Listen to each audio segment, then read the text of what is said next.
جب میں عمرے پہ گئی تو میں حرم شریف میں تھی. وہاں نماز کے بعد نا جنازے اکثر آ جاتے ہیں.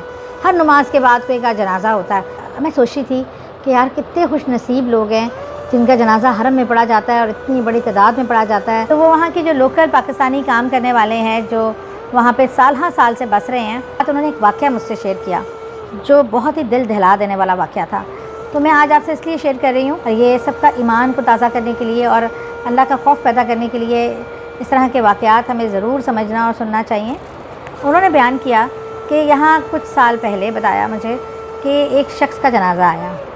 ابھی حرم میں نہیں رکھا تھا, ابھی حرم کے باہر ہی وہ جنازہ اتارا تاکہ لوگ اکٹھے ہو جائیں, پھر اس کو اکٹھا کر کے اندر لے کے جائیں حرم میں نماز جنازہ کے لیے. اب جب لوگ اکٹھے ہوئے اور اندر جانے کی نیت سے جنازہ اٹھانے لگے تو جنازہ اتنا بھاری ہو گیا کہ اتنی زیادہ تعداد میں بھی لوگ جنازے کو ہلا نہیں پا رہے تھے, اٹھا نہیں پا رہے تھے.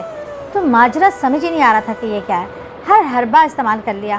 تو جنازہ تھا کہ اٹھنے کا نام نہ لیتا تھا. حضرات اندر حرم شریف میں گئے اور وہاں خانہ کعبہ کے جو امام ہیں بتایا کہ یہ مسئلہ ہے کہ جنازہ ہلنے کا نام نہیں لے رہا, ہم اندر لانا چاہتے ہیں نماز جنازہ کے لیے, اور وہ چارپائی اتنی بھاری ہو گئی ہے کہ اتنے لوگ مل کے اٹھانا چاہتے ہیں تو نہیں اٹھا پاتے.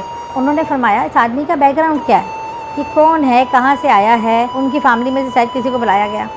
تو انہوں نے کہا کہ جی یہ شخص سعودیہ کا تو نہیں ہے پر 40 سال سے سعودیہ میں رہ رہا ہے, یہاں بزنس ہے اس کا ٹھیک ٹھاک ویل آف.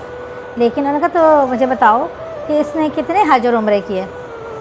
اس کے بیٹے نے بڑا شرمسار سا ہو کے کہا کہ میں آپ سے جھوٹ نہیں بول سکتا, انہوں نے 40 سال میں کبھی کوئی حج اور عمرہ نہیں کیا.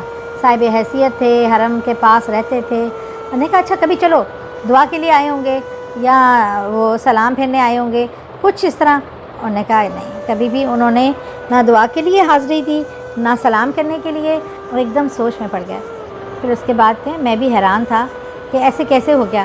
اب مجھے سمجھ آیا ہے کہ 40 سال یہاں رہنے کے باوجود جو شخص حرم میں داخل ہی نہ ہویا, نہ کبھی سلام کے لیے, نہ کبھی عمرے کے لیے, نہ کبھی حج کے لیے, نہ کبھی نماز کے لیے, تو یہ کیسے ممکن ہے کہ اللہ مرنے کے بعد اس کے جنازے کو اجازت دے دے اور وہ یہ شرف حاصل کر لے کہ اس کا جنازہ خانہ کعبہ میں پڑھا گیا. انہوں نے فرمایا کہ آپ ایسے کریں کہ اب واپسی کی نیت کے لیے اس کو اٹھائیں اور اس کو لے جائیں یہاں سے واپس, کہ یہاں نہیں اس کے نماز جنازہ ہو سکتی.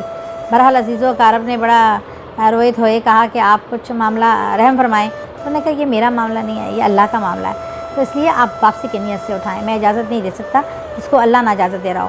تو پھر وہ جب سب باہر گئے تو انہوں نے کہا کہ ہم نے یہ سب دیکھا اپنی آنکھوں سے کہ انہوں نے باہر کی نیت کی, اٹھایا, جنازہ فوراً اٹھا گیا.